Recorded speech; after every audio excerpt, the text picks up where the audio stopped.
अस्सलाम वालेकुम गाइस। तो आज का जो हमारा टॉपिक है वो है अबाउट डीएनए। जैसे कि हमने अपने प्रीवियस वीडियो में पढ़ा था about nucleic acid, that what is nucleic acid. हमने पढ़ा था that nucleic acid is basically a genetical material, like transfer होता है genetically from parents to offspring. हमारे पास हमारे जो डीएनए आरएनए जो होता है, ठीक है। और हमने पढ़ा था न्यूक्लिक एसिड की दो टाइप्स होती हैं, इसमें से एक डीएनए होती है और एक आरएनए होती है। तो हम वही इसी टाइप को कंटिन्यू करेंगे। तो व्हाट इज़ अ डीएनए, इसका काम क्या होता है, वर्क क्या होता है, ऑल दिस थिंग्स, ठीक है। हमने पढ़ा था कि न्यूक्लिक एसिड जो होते हैं वो हमारे पास बने हुए होते हैं न्यूक्लियोटाइड से। Nucleotide made up of three things, that is phosphate group, nitrogenous bases and हमारे पास एक और चीज़ थी, and the third thing is pentose sugar, ठीक है। तो इन तीनों चीज़ों मिल के हमारे पास बना होता है न्यूक्लियोटाइड। तो सिमिलरली आज हम पढ़ेंगे डीएनए। डीएनए की फुल फॉर्म हमारे पास होती है डीऑक्सीराइबो न्यूक्लिक एसिड, ठीक है। न्यूक्लिक एसिड इसमें आ रहा है बिकॉज ये एक न्यूक्लिक एसिड की ही टाइप है, ठीक है। अब हम देखेंगे कि इसका वर्किंग क्या है, लाइक वो वर्क कैसे करता है, हमारे पास बना हुआ क्या है, उसके फंक्शंस क्या है। Watson and Crick gives model of for DNA. Watson और क्रिक दो अलग अलग हमारे पास साइंटिस्ट थे, ठीक है, जिन्होंने हमारे पास मॉडल दिए। इसका दिया डीएनए का मॉडल दिया, which called Watson and Crick model of DNA, जिसको हम Watson and Crick model of DNA के नाम से जानते हैं, ठीक है। अब इस मॉडल के according to this model, DNA is made up of two polynucleotide chain which are attached together by a nitrogenous basis. ये क्या बोल रहे हैं कि जो डीएनए है, जो इन्होंने जो मॉडल दिया, इसमें इन्होंने कहा कि जो हमारे पास डीएनए है वो बना हुआ होता है टू पॉली न्यूक्लियोटाइड चेन से। न्यूक्लियोटाइड हमें पता है तीन चीज़ों से मिलके जो हमें पता है। पोली मीन्स बहुत सारे। अब क्या बोल रहे हैं, मीन्स पोली न्यूक्लियोटाइड मीन्स बहुत सारी न्यूक्लियोटाइड की एक चेन होगी। जैसे कि हम बनाते हैं ना एक चेन, जैसे कि चेन बहुत सारी एक चेन। जैसे अगर हम कार्बन की चेन की बात करें तो जब हम कार्बन को देखते हैं तो हमारे पास यहाँ कार्बन ये पूरी एक लॉन्ग चेन बना रहा होता है। वैसे ही यहाँ पर अगर हम पॉली न्यूक्लियोटाइड की बात करें तो पॉली न्यूक्लियोटाइड मीन्स बहुत सारे बहुत सारे न्यूक्लियोटाइड्स जो हमारे पास ऐसे चेन फॉर्म में कंबाइंड होते हैं, ठीक है। समझे, पॉली न्यूक्लियोटाइड है, ठीक है। जब ये न्यूक्लियोटाइड एक साथ कंबाइन हुए तो उन्होंने क्या बनाया, एक पॉली न्यूक्लियोटाइड बनाया, और वो एक चेन फॉर्म में बना रहे हैं तो इसलिए पॉली न्यूक्लियोटाइड चेन। तो क्या बोल रहे हैं, जो डीएनए है, ठीक है, वो हमारे पास पॉली न्यूक्लियोटाइड चेन से बना हुआ होता है। मीन्स एक चेन होगी, दूसरी चेन होगी, दो चेन हमारे पास पॉली न्यूक्लियोटाइड्स की दो चेन हमारे पास होगी जो अटैच्ड होती हैं नाइट्रोजनस बेसिस के साथ, ठीक है। नाइट्रोजनस बेसिस के साथ अटैच होती है। मैं पीछे आपको स्ट्रक्चर दिखाऊंगी तो आपको समझ आएगा। In order to make basis pairing, two nucleotides are opposite in direction. अब बोल रहे हैं जो न्यूक्लियोटाइड चेन की जो बात हो रही है, ये दोनों होती हैं अपोजिट होती हैं एक दूसरे से। जो दोनों चेन होती हैं वो दोनों अपोजिट होती हैं। जैसे कि एग्जांपल दी हुई, एक चेन स्टार्ट होती है हमारे पास 5 to 3 अपवर्ड की तरफ, और एक हमारे पास होती है डाउनवर्ड की तरफ।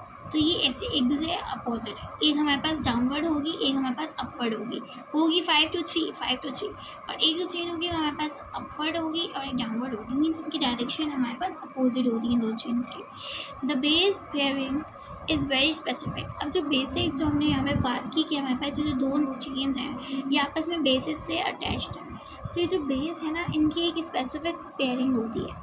लाइक हमारे पास 4 बेसेस होती हैं, एडेनिन, थाइमिन, साइटोसिन, गुआनिन, ठीक है। और यूरेसिल हमारे पास आरएनए में होती है, और एडेनिन हमारे पास डीएनए में होती है, ठीक है। तो हमारे पास इसमें 4 नाइट्रोजनस बेसिस यूज होती है, एडेनिन, थाइमिन, साइटोसिन, गुआनिन।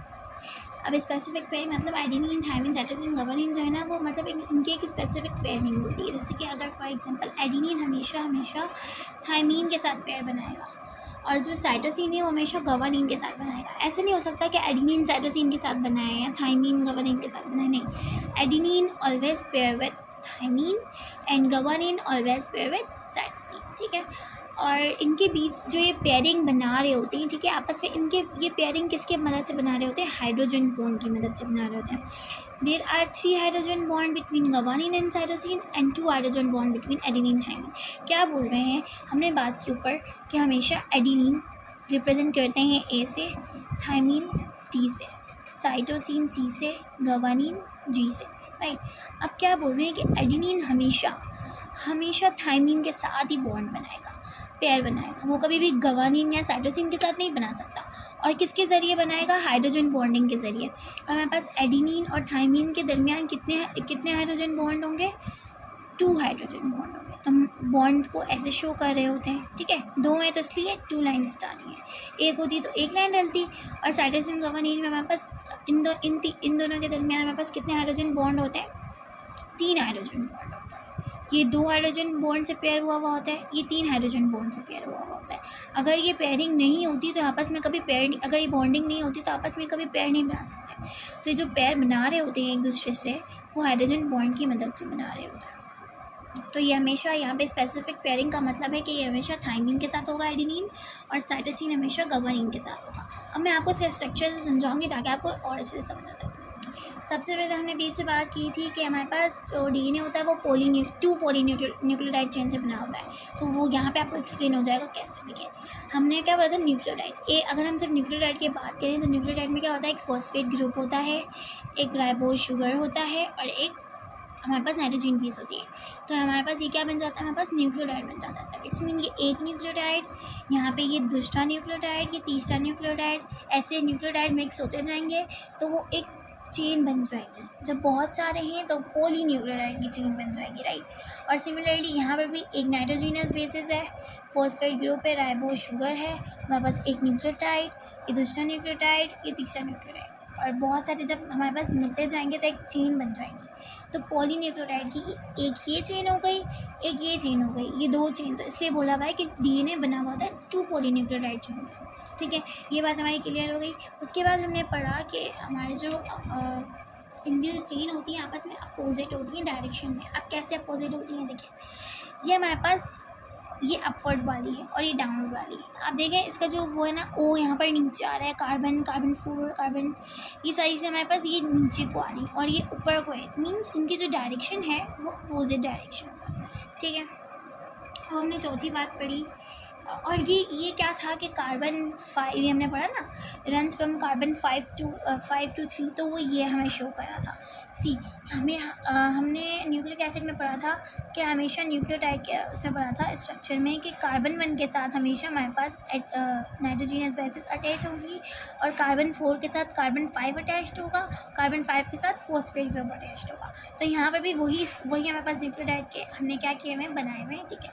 अब जो कार्बन वो जो 5 to 3 था डाउनवर्ड और अपवर्ड, वो ये शो कर रहा था। जैसे कार्बन 3 to ये बॉन्ड बना रहे हैं बीच में कार्बन 5, और ये जो बॉन्ड है बीच में कार्बन 3 और कार्बन 5 के बीच में, ये हमारे पास कहलाता है ईस्टर बॉन्ड। ईस्टर बॉन्ड यहाँ पे मैंने शो किया हुआ है कि कार्बन 5 और कार्बन जो 3 जब बनेगा तो ये कार्बन 3 और कार्बन 5 के बीच में हमारे पास ईस्टर बॉन्ड बन रहा होता है, राइट।